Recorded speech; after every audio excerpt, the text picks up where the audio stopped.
Hello दोस्तों, welcome to the latest episode of the Hilary Times. हमारे आज के पॉडकास्ट के गेस्ट हैं अनुपमा के मामा जी, जिग्नेश मामा जी। He became a household favourite. खास करके वो सीन जब वो भूल जाते हैं, उनकी मेमोरी नहीं आती है। उनकी कॉमिक टाइमिंग, नेचुरल एक्टिंग और इमोशनल डेप्थ ने उन्हें इंडस्ट्री का ट्रस्टेड परफॉर्मर बनाया है। तो आइए हम उनसे सीधे बात करते हैं और जानते हैं उनके इंस्पायरिंग जर्नी के बारे में, उनके रिमार्केबल क्राफ्ट के बारे में। तो बात करने के लिए हम उनका स्वागत करते हैं आज के गेस्ट शेखर शुक्ल जी का। सर नमस्ते, कैसे हैं आप? नमस्ते नमस्ते। बहुत बढ़िया। आप कैसे हैं? बहुत बढ़िया sir. First of all thank you so much कि आपका समय हमें मिल पाया। अरे, और ये हमारे लिए बहुत प्राउड मोमेंट है कि हम आपसे बात कर पा रहे हैं। My pleasure too, my pleasure also.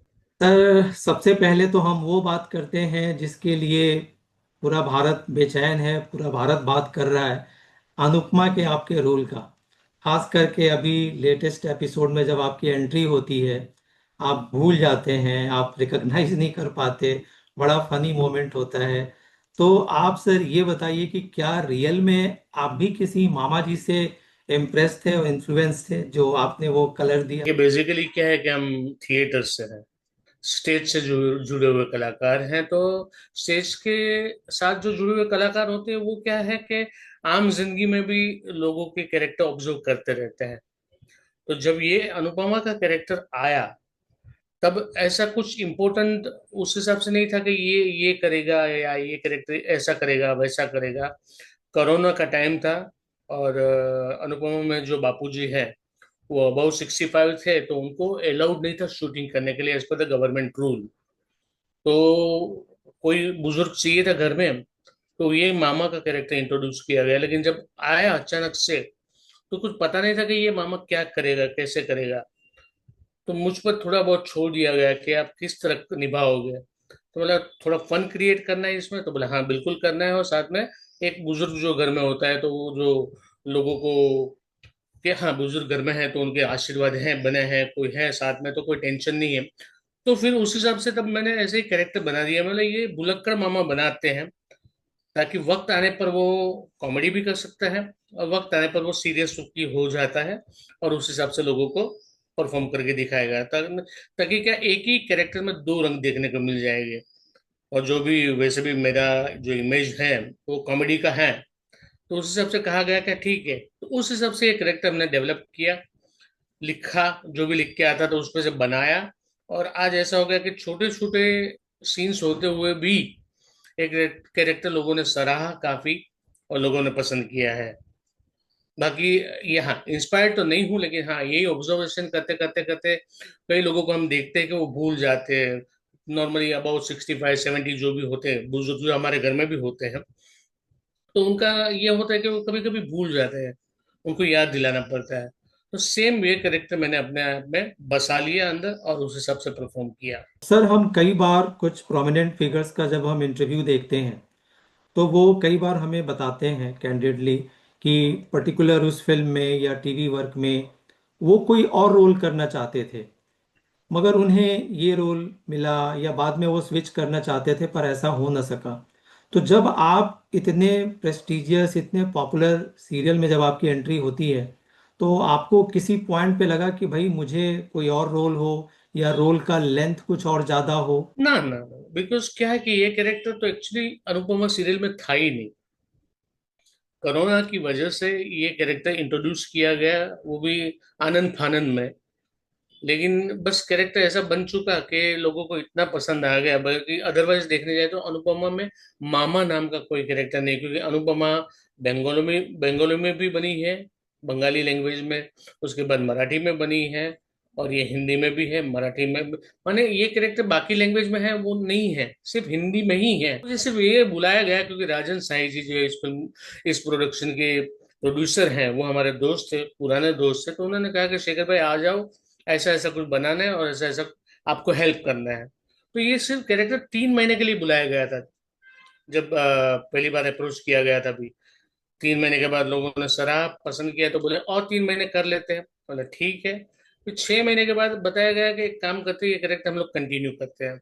क्योंकि लोगों को काफी पसंद आना शुरू हो गया है, तो ये कैरेक्टर हम लोग रखते हैं और यूज करते रहेंगे आपको, मतलब ठीक है।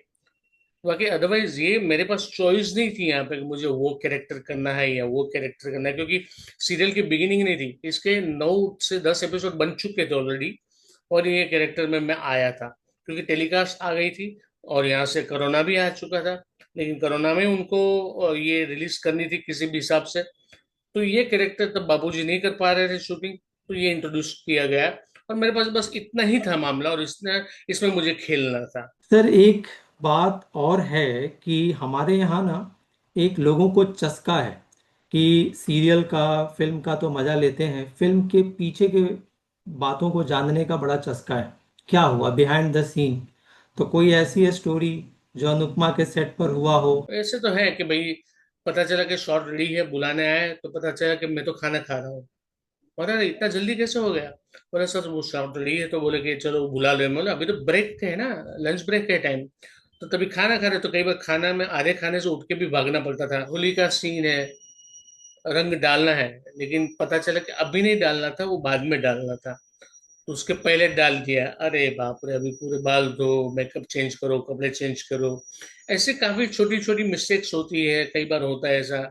तो ये फन मोमेंट ऑलवेज सेट पे रहता ही है वैसे। हम जैसा कि देखते हैं कि रूपाली जी के साथ भारत की महिलाएं बहुत ज़्यादा अपने आप को कनेक्टेड फील करती हैं, तो हमने आपके साथ एक खास बात देखा कि जैसे अमित जी के साथ आज की जो जनरेशन है बच्चे कनेक्टेड फील करते हैं, तो आपके साथ भी बिल्कुल छोटे छोटे जो बच्चे हैं वो भी बड़ा कनेक्टेड फील करते हैं और बहुत एंजॉय करते हैं।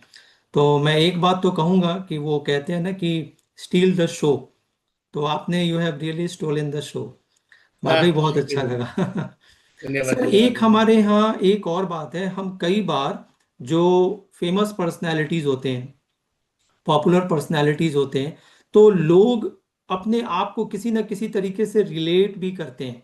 जैसे ओ शुक्ल जी हैं, अच्छा शुक्ल जी तो हमारे यहाँ भी होते हैं, हमारे चाचा हैं, फला रिलेटिव हैं, ऐसे हैं वैसे हैं।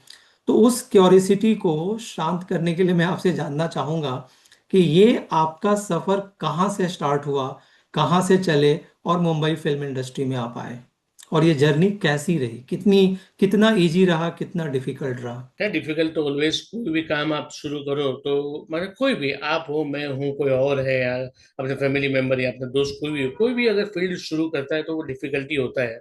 माने बहुत कम सितारे हैं जो man with the golden spoon या सिल्वर स्पून होते हैं, जिनको सारी सहूलियत मिल जाती है। बाकी हम जैसे जो है कलाकार होते हैं, जो शुरू करना पड़ता है, स्ट्रगल करना पड़ता है, तब जाके धीरे धीरे आगे।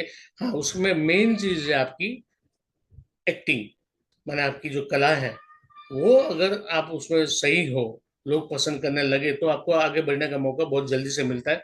और आजकल कंपटीशन तो है ही है वैसे भी देखने जाए तो। लेकिन जब मैंने शुरू किया था, मैं 1981 में शुरू किया था, जब मैं कॉलेज में था तब। वहां से फिर ये आपको पता होगा, नीरज वोरा जी जो थे, जो हेरा फेरी के डायरेक्टर थे, राइटर थे, उसमें कलाकार भी थे, हम लोग सब साथ में पढ़ते थे कॉलेज में। तो वो मुझे वहां से लेके गए कि चल ना ऑडिशन दे देते हैं, एक कंपटीशन है प्ले का। तो मतलब नहीं यार, अपना काम है नहीं, क्योंकि तब तक मैंने कभी भी कुछ भी किया नहीं था, एक्टिंग के करियर के बारे में सोचा भी नहीं था। ऐसा सोचा था कि भाई पढ़ लेंगे, ग्रेजुएट हो जाएंगे, कहीं नौकरी कर लेंगे और बसर कर लेंगे अपनी जिंदगी। वो लेके गए वहां पे, मैं वहां पे पास हो गया ऑडिशन में, कंपटीशन में गया, वहां पे परफॉर्म किया, तो मुझे मेरिट सर्टिफिकेट मिला कि चलो ये ठीक ठाक कलाकार है, ये अच्छा है, माने इसको मेरिट सर्टिफिकेट दिया जाए। बस वो दिन है और आज का दिन है सर। धीरे धीरे धीरे धीरे बस ये चस्का लगते गए, साथ में इन्वॉल्व होते गए। पहले नीरज जी मिले, फिर बाद में एक महेंद्र जोशी जी है वो मिले, बाद में परेश रावल जी मिले, बाद में महावीर शाह मिले, बाद में शफी इनामदार मिले। माने धीरे धीरे सब ये गुरु मिलते गए, लाइन में जुड़ते गए, और मुझे धक्का मारते गए आगे। और मैं अपनी कला के हिसाब से थोड़ा थोड़ा आगे चलता गया। जब भी कभी कभी सिर्फ खड़े रहने का रोल मिलता था, कभी एक सीन का रोल मिलता था, लेकिन लोगों ने सराहना शुरू किया, तो फिर बाद में मैंने भी कहा कि कुछ बड़ा रोल लिया जाए, हम उसमें भी प्रूव कर पाएंगे आप डेफिनेट, क्योंकि हम थिएटर से, बिकॉज क्योंकि बेसिकली हम थिएटर से शुरू किया था, आज भी थिएटर करते हैं हम। बहुत सारे थिएटर पर्सनालिटी ये भी कहते हैं कि थिएटर में पैसा ना के बराबर है, और वो भी एक इम्पोर्टेंट फैक्टर है। देखने जाए तो देखिए हमारे, मैं हूँ बेसिकली गुजराती थिएटर से। गुजराती थिएटर में कभी भी पैसों की कमी नहीं है। माने जिसका जितनी लायकात है, या तो जो भी जितना टैलेंटेड है या शुरुआत है, तो उस हिसाब से वो पैसे तो वहाँ पहले से ही मिलने शुरू हो जाते हैं। और अगर जैसे जैसे अगर आप आगे बढ़ते जाते हो, लोग आपको पसंद करने लगते हैं, आपके नाम से अगर नाटक चलना शुरू हो जाते हैं, तो आपको अच्छे खासे पैसे मिलते हैं।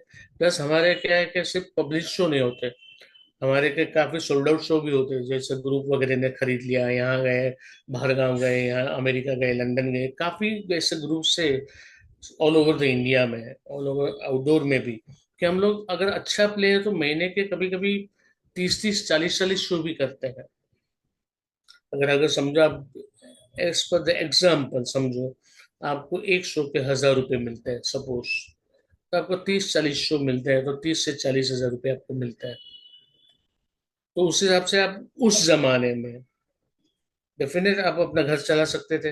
प्लस साथ में आपको जब भी, वो तो सिर्फ 3 घंटे का शो होता है, बाकी का टाइम आपके पास फ्री है, और हर रोज शो तो होना जरूरी नहीं है। तो जब फ्री है तब सीरियल कर लिया, जब वहां पे काम मिल गया वहां कर लिया, वो कर लिया, ये कर लिया। तो उस हिसाब से थिएटर हमारा जो है वो बेसिकली पैसे वाला है। माने यहाँ पे पैसे मिलते हैं, अपनी अपनी जैसी औकात हो वैसे मिलते हैं। लेकिन हाँ, अगर आप चाहो तो इसमें डेफिनेट करियर बना सकते हो, आगे बढ़ सकते हो। तो ऐसे कौन से अभी ऐसे रोल्स हैं, डायरेक्टर हैं, एक्टर हैं, आपको लगता है कि यार इनके साथ तो अभी काम करना बाकी है? या कई बार लोग कहते हैं कि एक्टर्स का मन कभी नहीं भरता, वो हमेशा कुछ नया एक्सपेरिमेंट करते रहना चाहते हैं। तो कुछ ऐसा, कोई ऐसा रोल पर्टिकुलर जो आप चाहते हो कि ये तो हम मुझे करना ही करना है? हाँ डेफिनेट, क्योंकि देखो अभी अभी आपने कहा कि एक्टर हमेशा प्यासा रहता है, हमेशा अनसेटिस्फाइड रहता है। अगर वो सेटिस्फाइड हो गया तो उसकी करियर खत्म है, वैसे हम लोग में कहा जाता है।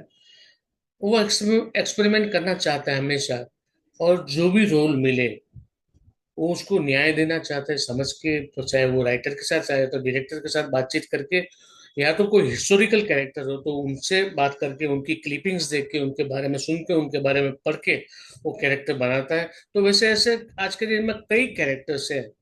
अब मेरी इमेज है कॉमेडी की, प्रॉब्लम नहीं है। तो ज्यादा अगर मैं एक्सपेरिमेंट करने जाऊं तो लोग शायद पसंद करें नहीं पसंद करें, ये मामला मेरे सामने हमेशा आ जाता है। लेकिन हाँ, जब भी मौका मिलता है, जैसे कि जन्नत फिल्म थी जिसमें पटेल भाई का रोल था मेरा, तो तब मुझे बताया गया, तो मैं बोला सर मेरी इमेज तो कॉमेडी की है और आप मुझे ग्रे शेड का रोल देना चाहते हैं, तो लोग हंसेंगे मुझ पर। तो बोला नहीं सर, हमें आप पे फुल कॉन्फिडेंस है कि आप ये रोल भी अच्छी तरह से प्ले कर सकते हो। और फिर मैंने ऑन द स्पॉट 2-3 वेरिएशन दिए, उनको पसंद आया, तो बोले ये शेड पकड़ के चलते हैं। हम्म। मैंने वहां पे उनकी गाइडलाइंस मिली और मैंने परफॉर्म किया, तो आज के सर दिन में जन्नत सर एक। बिगनिंग बिगनिंग डेज में तो महमूद जी ने भी कई फिल्मों में नेगेटिव रोल्स किए हैं। जी जी जी, बिल्कुल वही तो मैं बोलना चाहता हूँ कि लेकिन आज के दिन में क्या है गया कि ये इतना सिक्का वाला मामला हो गया ना कि ये कॉमेडियन है, ये विलन है, ये भाई है, ये मामा है, ये मैंने बाप का रोल ही करता है। मैंने ये सिक्के वाली जो बात है वो हमारे में बहुत काफी कुछ होती है। लोग हमें से बोलते हैं कि अच्छा ये वाला रोल है, एक काम करो शेखर भाई को बुला लो ना, ये वाला अच्छा आशीष भाई को बुला लो ना, अब ये वाला है तो उसको बुला लो ना। वो फिक्स मामला, कई बार जब हर हमें वो प्रॉब्लम सहन करनी पड़ती है। कोई कोई जो डायरेक्टर प्रोड्यूसर होते हैं जो हम पे बाकायदा, उन्होंने हमारा कई और भी कहीं पे काम देखा होगा, अरे यार यार ये तो ये भी कर सकता है, तब वो जब भी उनका मौका आता है, उनके प्रोजेक्ट आते हैं, उनमें अगर ऐसा कोई रोल होता है तो हमें अप्रोच करते हैं और हम डेफिनेट उसमें परफॉर्म करते हैं। जैसे कि मैक्सिमम कई गुजराती फिल्में हैं जिसमें मैंने अलग अलग, नॉट ओनली कॉमेडी, काफी कुछ अलग अलग इमोशंस रोल रोल भी प्ले किए, डॉन का भी प्ले किया हुआ, ग्रे शेड का, एक मैंने साइलेंट किलर टाइप का, काफी कुछ अलग अलग रोल किए हैं जो सब लोग ने सराहे हैं बाकायदा। पर तमिल। आप आज जिस पोजीशन पर हैं, तो आपको तो इस बैरियर को तोड़ने में कोई ज्यादा दिक्कत नहीं होनी चाहिए। आज तो आप अपनी चॉइसेस सामने रख सकते हैं, मेकर्स के तो भी तो सामने। मिलनी चाहिए ना सर सामने। हम्म। जैसे कि अभी आप मेरे से अप्रोच करते हो, जब भी हमें फोन आता है तो एक फिक्स कैरेक्टर के लिए आता है जिसमें हम माहिर हैं। अभी अप्रोच भी तो होना चाहिए। अभी आप हमें फिक्स करके चलोगे कि हाँ ये तो कॉमेडी ही करेगा, और उसके लिए आप हमें अप्रोच करोगे, तो डेफिनेट हम तो वही करना चाहेंगे जो आप हमें बताएंगे, क्योंकि आप हमारी डेट ले रहे हो, हमें पैसे दे रहे हो, हमें फेम दे रहे हो, काफी कुछ दे रहे हो। ठीक है, ये आया तो ये कर लिया, लेकिन हाँ, उसमें से 10 में से कोई एक आधा माइका लाल होता है जो अलग सा रोल लेके आता है। सर, एक आपसे आखिरी सवाल। ये बहुत पहले से हम देखते हैं, खास करके जो यंगस्टर्स हैं वो एंटरटेनमेंट इंडस्ट्री के तरफ बहुत बेसिर पैर के तरीके से भागते हैं, बिना कुछ सोचे समझे। पढ़ाई, करियर, फैमिली छोड़ के चले जाते हैं। और आपने खुद ही कहा, कई लोगों की चॉइसेस बदल जाती हैं, कई लोग सफल नहीं हो पाते। तो आज भी ये दौर जारी है, आज भी ये सिलसिला चल रहा है। और आज तो इतना बुरा हाल है कि लोग चाहते हैं कि ओवरनाइट हमें सक्सेस मिल जाए। आज हम बॉम्बे पहुंचे, कल मैं सुपरस्टार बन जाऊं। तो ऐसे बच्चों के लिए, खास करके जो स्कूल कॉलेज में जो बच्चे हैं, वो स्क्रीन को देख करके कहीं ना कहीं भ्रमित हो जाते हैं। उनको लगता है कि यही है। और उनके जब सपने पूरे नहीं होते तो एक हम अगली टर्न देखते हैं, बहुत सारे बच्चे गिव अप कर देते हैं लाइफ से। तो आपके पास इतना अनुभव है, आपने बहुत कुछ देखा है, बहुत उतार चढ़ाव देखा है। तो देश के युवा वर्ग को आप क्या समझाएंगे? समझाने वाला मैं तो कौन होता हूँ, लेकिन हाँ, मेरे अनुभव के हिसाब से मैं ये कहूंगा जरूर कि पहले तो जो भी यंगस्टर्स हैं, इनमें ये लाइन में आने की इच्छा रखते हैं, जरूर रखिए। कोई कोई माने ये अच्छी लाइन है, वैसे अगर आप यहाँ पे आगे निकल गए तो काफी आगे निकल सकते हो, लेकिन उससे पहले पहले सबसे पहले आप अपनी पढ़ाई खत्म कीजिए।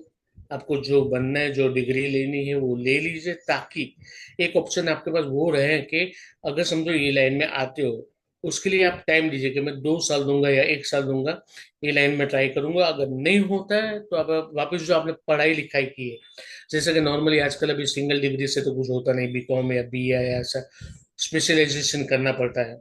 वो अगर आप कर लो, उसके बाद यहाँ पे 1 या 2 साल दो, ट्राई करो। अगर इसमें चल गए तो चल गए, ना चल गए तो आपके पास डेफिनेट आपके पास ऑप्शन है, क्योंकि आपने पढ़ा लिखा है। तो आप माने 2 साल के बाद भी वो जो आपने पढ़ाई लिखा की उस बेस पे आप कहीं पे अच्छा जॉब या तो कहीं पे अच्छी जगह पे लग सकते हो, और आपकी लाइफ सिक्योर रहेगी। उसके बाद अगर उसमें भी आप सक्सेस हो जाते हो, वो जॉब में भी, और पता चला कि आपने एक अच्छा लेवल पा लिया, तो ये एक्टिंग लाइन तो ऐसी है ना कि यहाँ पे कोई उम्र का प्रॉब्लम नहीं है, या तो यहाँ पे कोई रिटायरमेंट की एज फिक्स नहीं है। आप चाहे तो आपने, पता चला कि अभी मेरी लाइफ में जितना चाहिए था उससे ठीक ठाक कमा लिया है मैंने, अब वापस मैं 1 या 2 साल दे सकता हूँ इंडस्ट्री को, यहाँ पे वापस स्ट्रगल करूंगा, अगर हो जाए तो मैं करूंगा। लेकिन सबसे पहले तो सर, वो एक्टिंग में आने के लिए मैंने ऐसे ही आ जाओ तो वो नहीं होता। आज के दिन में भी टैलेंट बहुत जरूरी है। किसी में जन्मजात होता है, कोई सीख के आता है, कोई कहीं पे क्लासेस करके आता है, कोई किसी के अंडर में सीखता है। तो मेरे हिसाब से जो मेरा अनुभव है, स्टेज करना बहुत जरूरी है। अगर अगर ये लाइन में आना है आपको, कुछ करना है, तो पहले आप स्टेज कीजिए। स्टेज में काफी अलग अलग डिपार्टमेंट है, वो सारे सीख लीजिए। उसमें से कौन से डिपार्टमेंट में जाना है वो आप तय कीजिए। अगर एक्टर ही बनना है तो पहले स्टेज पे जाके बैक स्टेज कीजिए, प्रॉपर्टी का काम कीजिए, छोटे रोल कीजिए, असिस्टेंट डायरेक्टरशिप कीजिए, लाइट ऑपरेट, लाइट डिजाइन कैसे करते हैं, म्यूजिक किस तरह बनाते हैं, म्यूजिक किस तरह ऑपरेट किया जाता है, सेट कैसे लगता है, वो काफी कुछ डिपार्टमेंट है। वो अगर वहां पे अगर आप सीख के फिर एक्टिंग में भी महारत हासिल करके अगर आप ये लाइन में आओगे तो आपको बहुत इजी रहेगा। और आज के दिन में जो हमारे अनुभव है उस हिसाब से सीरियल या फिल्मों में स्टेज के कलाकार को बहुत जल्दी एंट्री मिलती है। मतलब लोग जल्दी चाहते हैं कि हाँ, स्टेज का आर्टिस्ट है, बुला लो। क्योंकि वहां पे स्टेज के आर्टिस्ट को लंबे लंबे डायलॉग याद करने की, वो सब पूरा पूरा सीन उनको याद रहता है, तो वो फिल्मों और सीरियल में काफी टाइम बचा लेता है। तो दोस्तों, आपको आज का एपिसोड कैसा लगा, आप हमें कमेंट करके बताइए। आप देख रहे हैं और देखते रहिए द हिलेरी टाइम्स। मैं हूं आप सभी का दोस्त, a very simple man, a very common man, Ashish Kumar. जय हिंद।